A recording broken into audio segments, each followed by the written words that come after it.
ಗುರುಮಿಟ್ಕಲ್ ಕ್ಷೇತ್ರದ ಕಾಂಗ್ರೆಸ್ ಮುಖಂಡರು ಶರಣಪ್ಪ ಮಾನೆಗಾರ್ ಅವರಿದ್ದಾರೆ.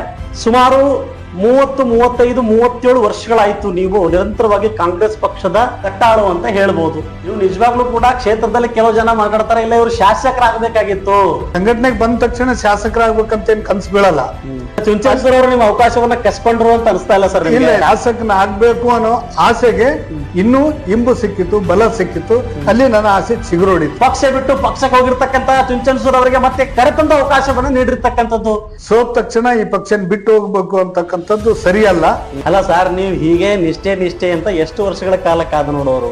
ನ್ಯಾಚುರಲ್ ಆಗಿ ಎಲ್ಲರಿಗೂ ಬೇಜಾರಾಗ್ತದೆ. ಗುರುಮಿಟ್ಕಲ್ ಮತಕ್ಷೇತ್ರದಲ್ಲಿ ವಿನ್ನಿಂಗ್ ಕಂಟಿನ್ಯೂಟಿ ಏನಿದೆ ಅದನ್ನ ಅವ್ರನ್ನ ಬಹಳ ಎತ್ತರಕ್ಕೆ ತಗೊಂಡೋಯ್ತು. ಕುಟುಂಬ ರಾಜಕಾರಣದಲ್ಲಿ ನಿಮ್ಮಂತ ಏನು ನಿಷ್ಠಾವಂತ ಕಾರ್ಯಕರ್ತರನ್ನ ಸಂಪೂರ್ಣವಾಗಿ ಅವರು ಧೂಳಿಪಟ ಮಾಡಿದ್ದಾರೆ ಅಂತ ಅನ್ಸಲ್ವಾ ಸರ್? ಕ್ಷೇತ್ರದಲ್ಲಿ ನಡೀತಿರ್ತಕ್ಕಂತ ಬೆಳವಣಿಗೆಗಳ ಆಧಾರದ ಮೇಲೆ ನಿಮಗೆ ಪ್ರಶ್ನೆ ಕೇಳ್ತಾ ಇದ್ದಾನೆ ಹೊರತು ಯಾರನ್ನ ಟಾರ್ಗೆಟ್ ಮಾಡಿ ಕೇಳ್ತಾ ಇಲ್ಲ.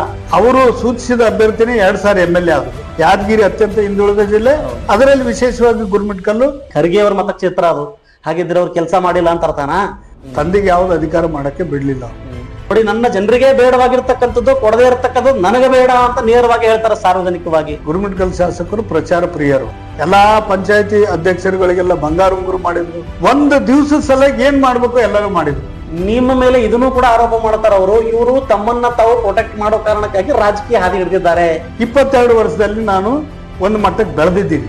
ಇದೇನು 22 ತಾಸಲ್ಲಿ ಬೆಳೆದಿದ್ದಲ್ಲ, 22 ವರ್ಷದಲ್ಲಿ ಬೆಳೆದಿದ್ದು. ಇವರು ಈಗ ನನ್ನನ್ನ ಮುಗಿಸ್ಬೇಕಂತ ಪ್ರಯತ್ನ ಮಾಡ್ತಾ ಇದ್ದಾರೆ. ನಮ್ಮ ತಂದೆ ತಾಯಿಗೆ ಯಾವ್ದನ್ನ ಫ್ಯಾಕ್ಟ್ರಿಯಲ್ಲಿ ಕಸ ಹೊಡಿಲಕ್ಕೆ ತಗೋರಂದ್ರು ತಗೊಳ್ತಿರ್ಲಿಲ್ಲ. ಇವತ್ತು ನಾನು 234 ಜನರಿಗೆ ನಿರುದ್ಯೋಗಿಗಳಿಗೆ ಉದ್ಯೋಗ ಕೊಟ್ಟಿದ್ದೀನಿ. ಬೇರೆ ಪಕ್ಷದಿಂದ ಕೂಡ ನಿಮಗೆ ಆಫರ್ ಬಂದಿರ್ಬೇಕಲ್ಲ, ಬನ್ನಿ ಸರ್. ನಾನು ಇವತ್ತು ಯಾರ ಹತ್ರ ಹಂಚ್ಕೊಂಡಿಲ್ಲ, ಅದನ್ನ ನನ್ಗೆ ಸಂಪರ್ಕ ಮಾಡಿದ್ರು. ಹೋಗ್ಬೇಕಿತ್ತು. ನ್ಯಾಚುರಲ್. ಕಾಂಗ್ರೆಸ್ ಎಲ್ಲಿಲ್ಲ ಅದ ಅಲ್ಲಿ ತಾಲಿಬಾನಿಗಳು ಅಂತಾರೆ. ಇದೇ ತಾಲಿಬಾನ್ದವ್ರಿಗೆ ಕರೆದು ರೆಡ್ ಕಾರ್ಪೆಟ್ ಹಾಸಿ ಇಂಡಿಯಾ ಕರೆದ್ರಲ್ಲ ಮೊನ್ನೆ. ಯಾಕೆ ಬಾಂಗ್ಲಾದೇಶದಲ್ಲಿ ಹಿಂದೂಗಳ ಮೇಲೆ ನರಮೇಧ ಆಗಿರ್ತಕ್ಕಂಥದ್ದು ಕಣ್ಣಿಗೆ ಕಾಣಿಸ್ತಾ ಇಲ್ವಾ ಸರ್? ಪಾಕಿಸ್ತಾನದ ಇರ್ತಕ್ಕಂಥ ಹಿಂದೂಗಳ ಮೇಲೆ ಆಗ್ತಿರ್ತಕ್ಕಂಥ ನರಮೇಧ ಕಾಣಿಸ್ತಾ ಇಲ್ವಾ? ಇದು ಹಿಂದೂ ರಾಷ್ಟ್ರನ ಸೆಕ್ಯುಲರ್ ಅಥವಾ ಯಾವ ರೀತಿ? ಸೆಕ್ಯುಲರ್ ರಾಷ್ಟ್ರ ಇದು. ಸೆಕ್ಯುಲರ್ ಅನ್ನೋ ಪದನೇ 1976ರಲ್ಲಿ ತಂದು ಹಾಕಿದ್ದಾರೆ ಎನ್ನುವ ಆರೋಪ ಕೂಡ ಇದೆ. ಈಗಲೂ ಕೂಡ ನಿಮ್ಗೆ ಏನಾದ್ರು ಆಶಾಭಾವನೆ ಇದೆನಾ?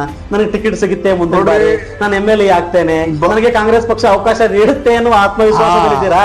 2023ಕ್ಕೆ ಅವಕಾಶ ವಂಚಿತ ಆಗಿದ್ದೀನಿ. 2028ಕ್ಕೆ ತುಂಬಾ ಆಶಾಭಾವನೆ ಹೊಂದಿದವನಾಗಿದ್ದೀನಿ.